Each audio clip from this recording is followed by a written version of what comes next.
pitch it 3 times before the editorial Bait Din saw the now legendary cheese sandwich photos on social media and decided it was go time. And even then, they only allowed me to cover it in text, rejecting requests to send a Vice News Tonight camera crew to the island to capture the disaster in real time.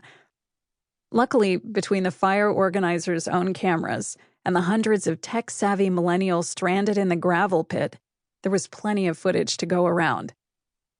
I've often wondered if the breakdown was due to my failure to appropriately describe the story I had stumbled into, or if the adults in the room's failure to recognize it reflected just how normalized pure, substantive-free hype had become.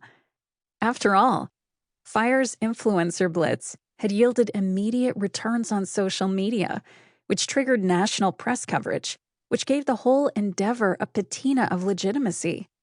Within hours of the Instagram onslaught, the Fyre Festival name was everywhere. On Facebook, Instagram, and Twitter, on news websites, and even old-fashioned but still coveted TV segments. Marketers involved in the campaign estimated 95% of the festival's tickets were sold in that first week, even though, as the world later discovered, the festival they sold consumers never even came close to existing. As we all know now, that divide between Instagram and reality resulted in the Lord of the Flies-esque chaos seen round the world, as hundreds of well-heeled millennials were trapped in the Bahamas with not much more than a wet mattress and an Instagram story to show for the thousands of dollars they'd invested in the experience.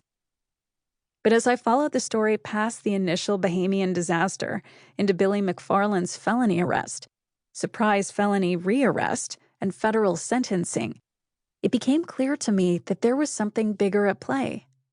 The natural endpoint of a society primed to trust their own emotions over objective, verifiable facts in a world that tends to value the signifiers of success over actual achievements.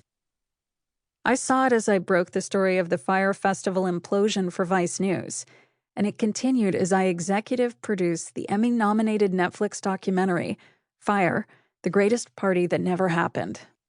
Along the way, I learned a whole lot about how scams are thriving in the age of social media, and how often we've collectively agreed as a society to treat hype as an indicator that we're playing with the real deal. These dynamics played out in a number of ways throughout my reporting on Fyre.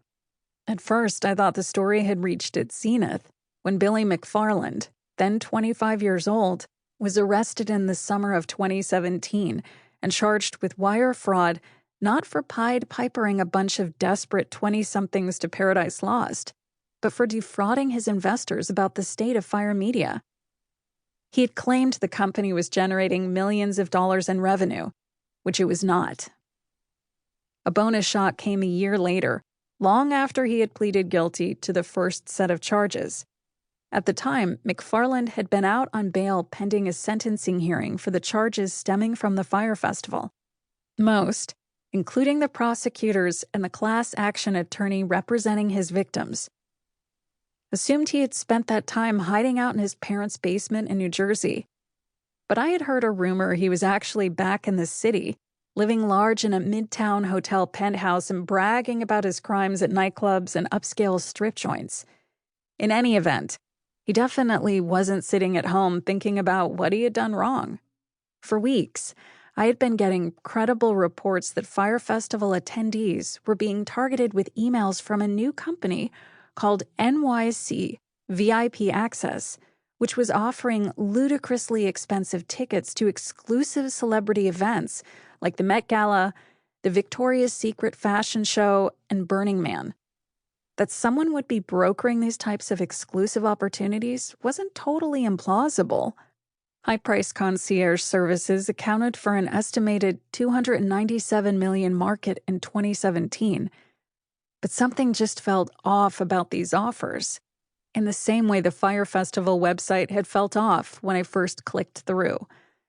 I started investigating and found, rather quickly, that it just wasn't possible to fulfill the experiences NYC VIP Access had been offering. For example, Met Gala tickets can't be purchased, and anyone with the